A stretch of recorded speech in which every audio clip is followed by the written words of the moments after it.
Assalamualaikum warahmatullahi wabarakatuh. Hari ini izinkan saya Faisal Imam Prasetyo, calon guru penggerak Kabupaten Sukoharjo dari SMA Islam Terpadu Nur Hidayah, menyampaikan kesimpulan dan refleksi pemikiran Ki Hajar Dewantara.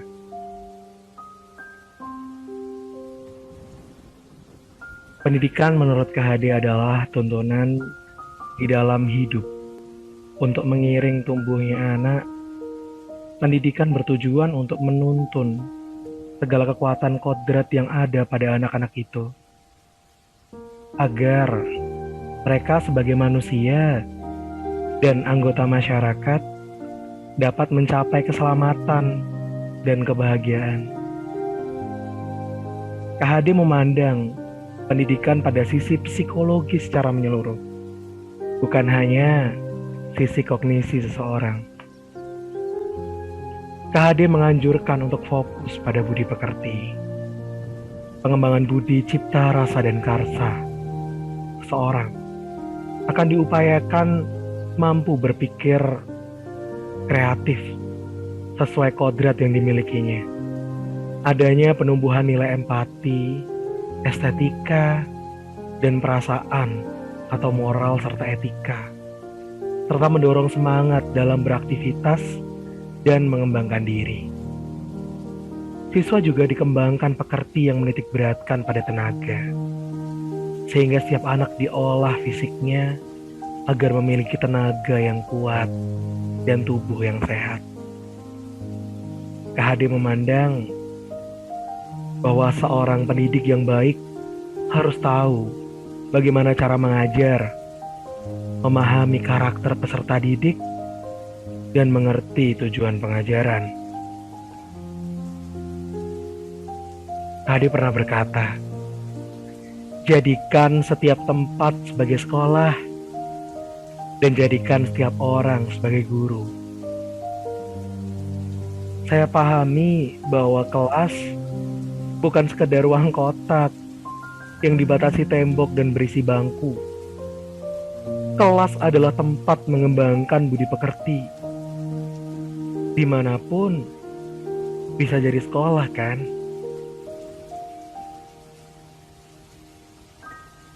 Guru bukan satu-satunya sumber ilmu. Guru hanyalah fasilitator yang memberikan contoh sebagai penerapan ing arso sung tulodo, memberikan dukungan dan semangat sebagai implementasi ing madya mangun karso, dan menuntun sesuai kodrat anak sebagai implementasi tutwuri handayani. Guru hanyalah fasilitator atau among yang tugasnya hanya menuntun, bukan memaksa. Lalu, izinkan saya menyatakan refleksi saya. Apa yang saya percaya tentang murid dan pembelajaran di kelas sebelum saya mempelajari modul ini. Yang pertama, keberhasilan siswa dalam belajar adalah tanggung jawab mutlak saya sebagai gurunya. Ketika siswa gagal, itu salah saya. 2. Pengembangan kognitif adalah yang utama, karena universitas adalah tujuan akhirnya. 3. Guru harus menjaga jarak dengan muridnya agar tetap ada karisma dan rasa segan. 4. Pembelajaran harus berfokus dan berpusat pada ketercapaian kompetensi belajar. Dan yang terakhir, refleksi itu tidak begitu penting dalam pembelajaran, karena biasanya hanya digunakan sebagai ajang kritik belaka. Namun, apa yang berubah dari pemikiran atau perilaku saya setelah mempelajari modul ini? Saya yakin, dan saya sekarang sudah berubah pemikirannya. Saya paham bahwa pendidik itu hanya dapat menuntun tumbuh atau hidupnya kekuatan kodrat yang ada pada anak-anak agar dapat memperbaiki lakunya, bukan dasarnya, dan tumbuhnya kekuatan kodrat anak. kita harus sadar bahwa sebenarnya keluarga adalah tempat yang utama dan paling baik untuk melatih pendidikan sosial dan karakter bagi seorang anak. Kita ini hanya membantu peran orang tua ketika nanti di akhirat dimintai pertanggungjawabannya. Saya sadar bahwa pengembangan kognitif bukan tujuan utama. Karena universitas bukanlah tujuan akhirnya. Kita sebagai guru, orang tua, dan lingkungan harus sadar bahwa pelajar memiliki hak dan kodrat masing-masing. Lanjut atau tidaknya dia ke universitas itu hanyalah lakunya. Sedangkan yang penting bagi kita adalah memberikan kecakapan hidup serta budi pekerti agar dia selamat dan bahagia. Kita tidak boleh memaksa semua materi atau idealisme kita. Kita hanya menuntun.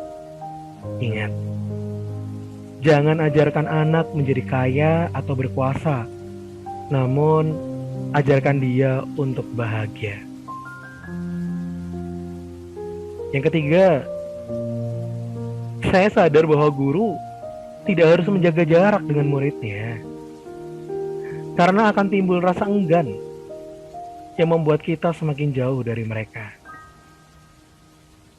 Padahal sejatinya guru adalah among yang memberikan tuntunan dan arahan. Bagaimana bisa memberikan tuntunan atau arahan jika hati sudah dijauhkan? Maka kita harus mendekat kepada murid sebagai seorang ayah yang melindungi, sebagai teman yang mendengarkan, sebagai kakak yang menyenangkan, dan sebagai ulama yang mencerahkan. Yang keempat, saya sadar bahwa pembelajaran harus berfokus dan berpusat pada pengembangan budi pekerti peserta didik, bukan hanya berdasar kompetensi.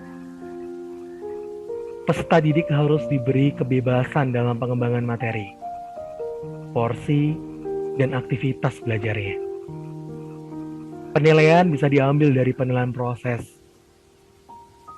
saat dia belajar dengan memberikan aktivitas yang bermakna yang dapat diaplikasikan untuk memicu pengembangan cipta, rasa, dan karsanya.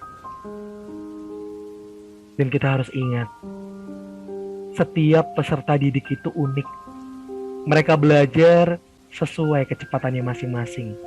Setiap anak itu jenius. Tapi jika kita menilai ikan dari kemampuan memanjat pohon, maka seumur hidup dia akan menganggap dirinya bodoh. Kita tidak mau kan menjadi guru yang menjadikan siswanya merasa bahwa dirinya bodoh selamanya.